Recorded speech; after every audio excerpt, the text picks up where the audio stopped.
to Iowa, the biggest remaining obstacle for the Nittany Lions. Joe Paterno with the hip and the leg.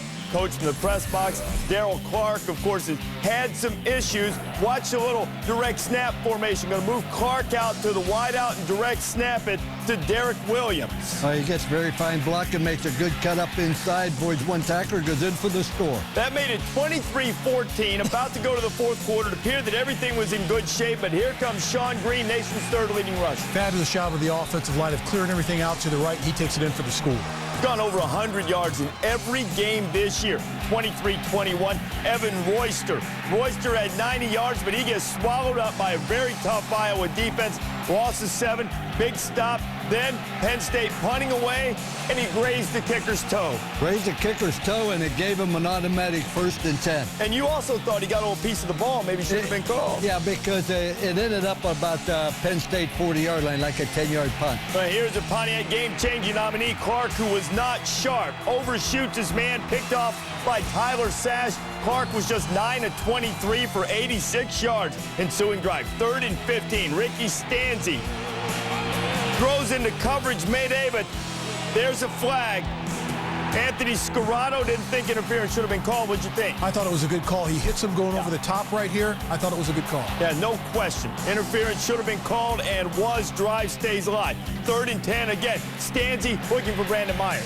Terrific job in the pocket, standing tall. But look at Myers right here at the end, fighting for that first down. 24 ticks to go. Stanzi to Daryl Johnson-Culianos. Oh, just a nice throw, just a good safe out, working the clock, getting it in field goal range. And now the field goal attempt from Daniel Murray, who in the last 5 games had more tackles than field goals.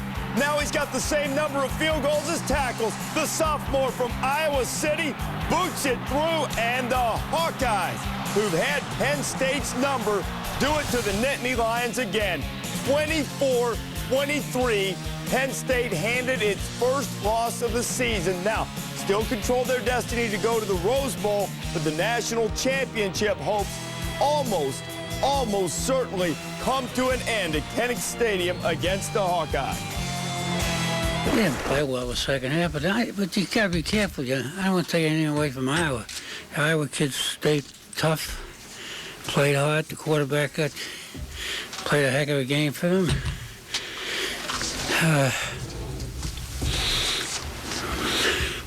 What am I going to tell you? We didn't get the job done. But again, don't take anything away from Iowa, okay? A couple of their kids played great football games. We got to keep our heads up. We still can have a heck of a year.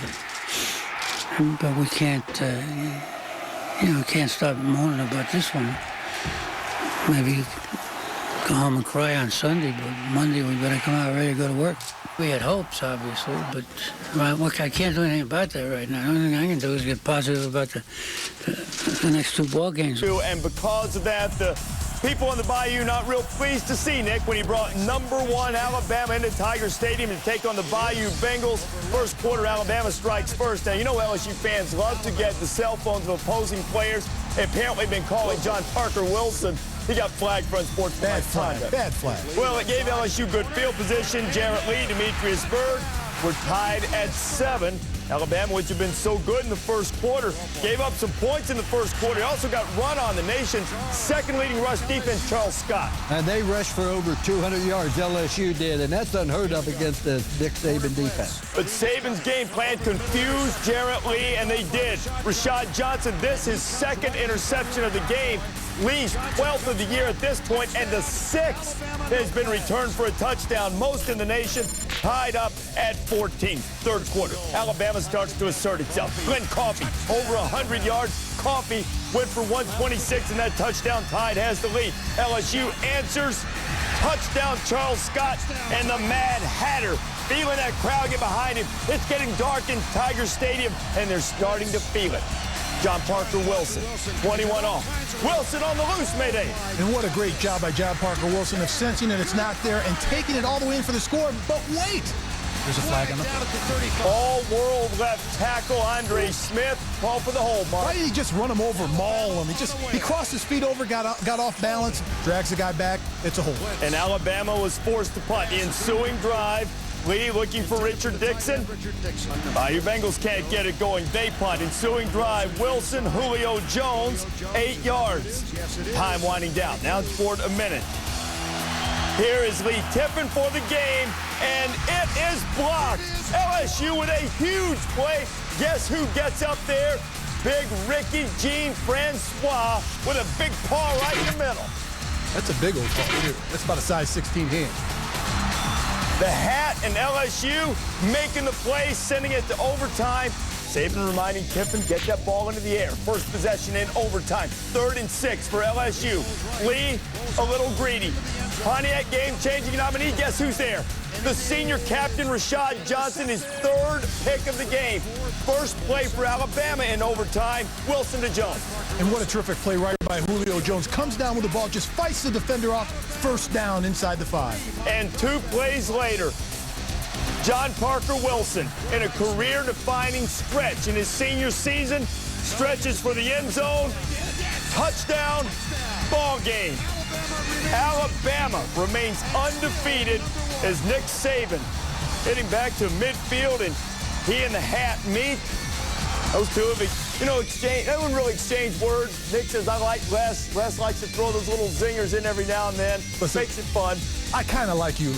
Yeah, right. I like you. Peripheral chatterers of little relevance, perhaps Les said. Alabama wins at 27-21 to remain unbeaten. Oklahoma State coming into Lubbock.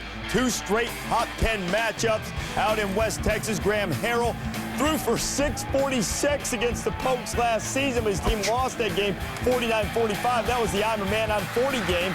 Harrell, Edward Britton, and Tech, after turning it over the first time, just went off on offense. Harrell to the elf, Eric Morris, right over the middle. What a terrific job by the little guy, catching the ball over the middle. He knows he's going to take a lick, but he holds onto the ball for the first down. Hey, it's not just Crabtree. How about Detron Lewis? Well, they have 5 different receivers that have caught well over 30 receptions this year.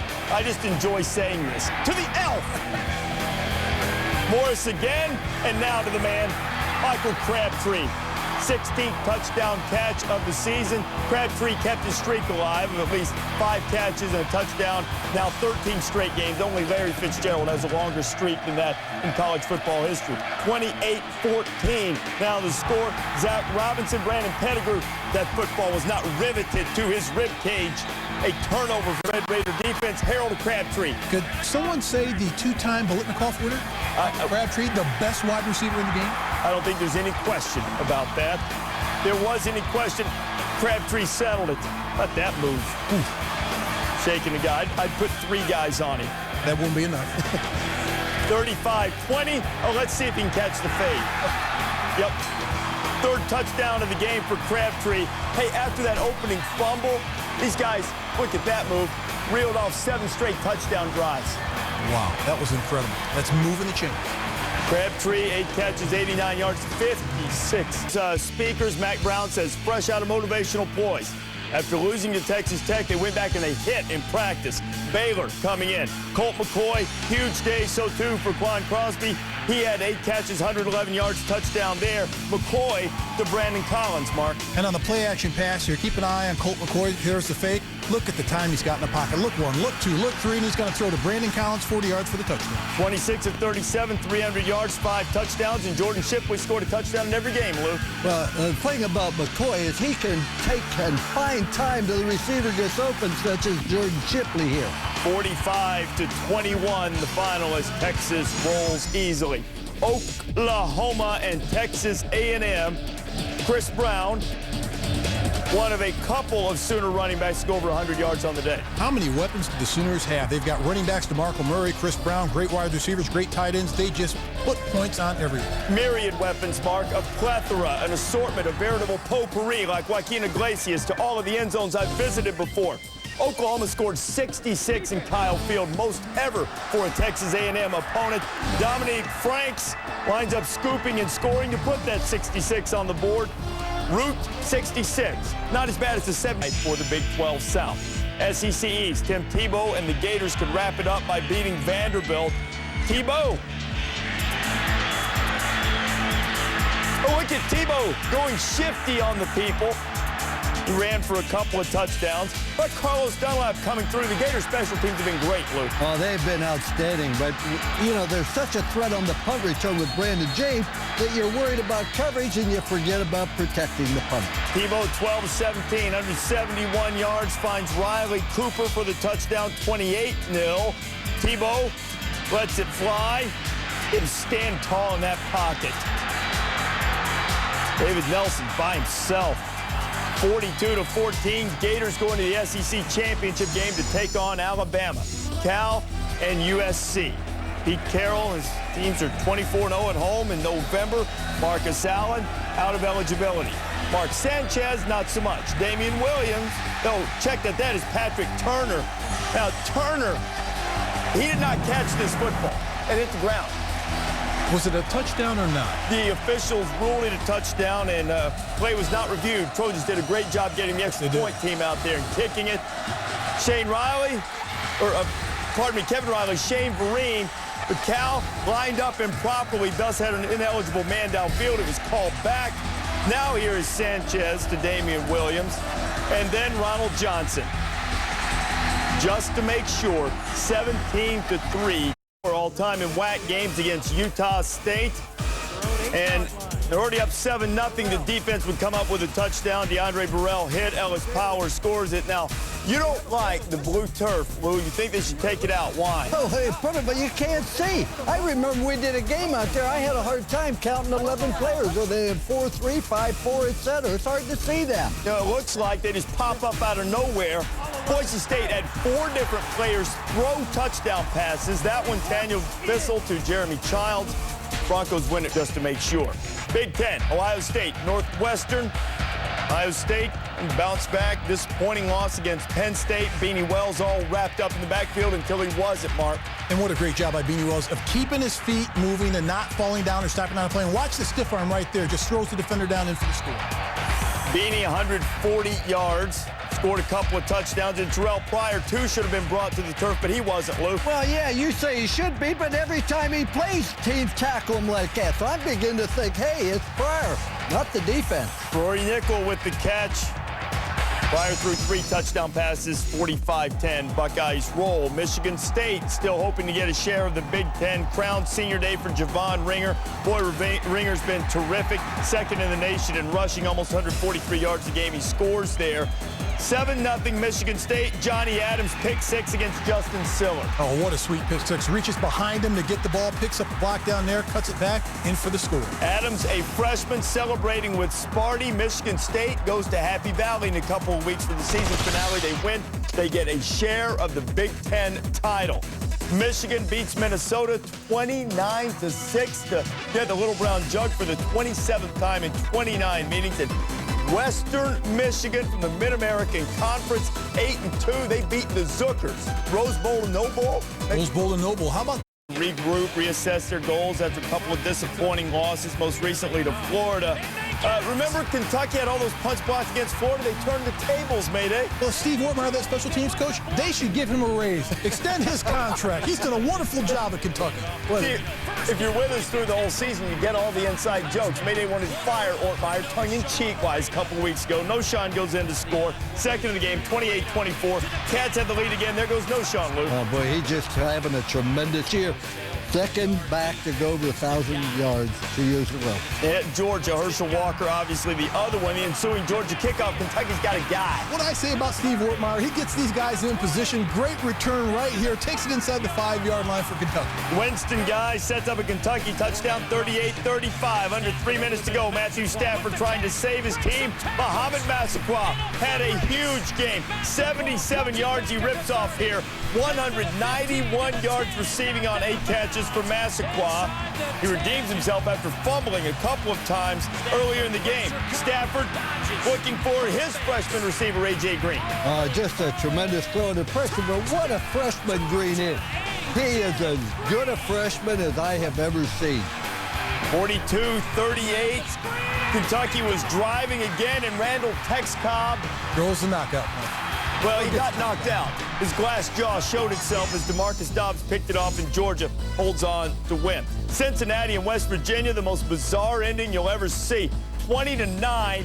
Just a few seconds left. Pat White, Darrell Jawa for the touchdown. West Virginia went for 2. Now, remember, with 1 minute and 11 seconds to go, Cincinnati was up 20-7. They took a safety intentionally. Then West Virginia scored the touchdown in the 2, and now it's a 3-point game, and you got to do the onside kick, Mark. Oh, what a great job of West Virginia covering this onside kick, going up and knocking people around and coming down. And now all they need is a field goal, and White would find Jawa for 21 yards to the 35, and they're in Pat McAfee's range. McAfee from 52 yards out, Coach trying to put the game into overtime. His longest was 52 yards. He was 9 out of 10 for the year. Split the upright. Look at all those empty seats. And in Milan Puskar Stadium, all the people, when it goes into overtime, they come rushing back in. Come on back. Let's see the overtime. McAfee kicked a field goal, and West Virginia had it all, but Heartbreak Hotel for the Mountaineers. Tony Pike, Kazim Ali, and Cincinnati wins the thriller 26-23. Bearcats are 3-1 in the conference, so too the Mountaineers, and so too the Panthers of Pitt. Missouri senior night for Rowe Field. Chase Daniel and 22 Missouri seniors. The last home game against Kansas State and honoring Aaron O'Neal. Died after a 2005 conditioning drill, and he would have been a member of this senior class. You've seen seniors all year wear number 25 in his honor. Jeremy Macklin had a huge night for the Tigers, 42 yards to make it 17-0. Daniel to Macklin again, Mark. And what a nice catch right here. Reaches out behind the defender and comes down with a touchdown pass. And Macklin's been all over the place here. He takes a direct snap. You think they'll catch him there? No, not now. You better tackle the small numbers on him and not the big ones. I'm going to tell you something. He is pretty when he runs. My goodness, and he fly. 3 touchdowns, Missouri.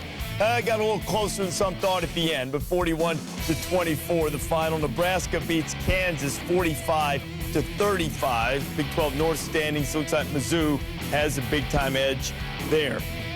ACC.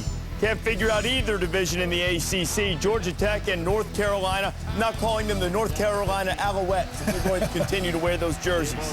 Jabo Shaw scrambling. Georgia Tech's second turnover in as many possessions, down 14-0. Same drive. Ryan Houston's going to go in, Coach. Well, they just play very, very physical. North Carolina does. He goes in for the second touchdown of the day. Cameron Sexton stepped up after T.J. Yates was hurt. He's having a terrific year. Akeem Nicks. Nicks became North Carolina's all-time leader in receiving yards, 28-7.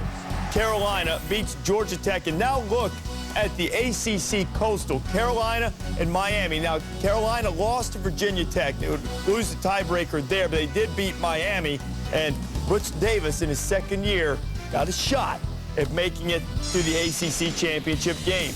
Clemson and Florida State. Happy birthday to Bobby Bowden, number 79 for him. Did you remember to send him a card, Coach? No, I didn't, but we don't want to be reminded of your years. Don't count the years, make the years count. He's done that. Christian Ponder to Corey Surrency, you bet he has, and Anton Smith's making his final season count, Mark. What a terrific job by Anton Smith. Getting to the outside, it's just a foot race. He's going to take it in for the score. And Florida State's found their running game. After a few years of in the wilderness, they were over 200 yards again rushing against Clemson. Notre Dame and Boston College. Charlie Weiss returning to New England, but Tom Brady's not walking through that door. Jimmy Clausen was, but Jimmy Clausen throws it to Paul Anderson, who's on scholarship with Boston College. Terrific job by Anderson, picking up blockers here. Look at the blocking on this, and look at the speed. Look how fast he is, Coach. No wonder they beat Notre Dame. Clausen threw 4 picks. Boston College wins at 17-0. And that's 4 losses. They're going to lose to USC. That would be 5. That would be 14 losses in 2 years. In today's climate of winning now, it's going to be difficult to keep your job as the head coach. That's Notre Dame. As for the ACC, Boston College, a game under 500 in conference play. Wake Forest and Florida State tied. Maryland still in there on the loss column with only 2. Florida State and Maryland still have to play each other. Wake has beaten Florida State but lost to Maryland. Wyoming and Tennessee. Bill Fulmer dismissed the end of this season, finishing out the campaign. Wyoming's been woeful, but Nick Stevens turned it over a couple of times. Vols lose 13-7. First non-BCS Notre Dame home loss for Tennessee since 1986 against Army.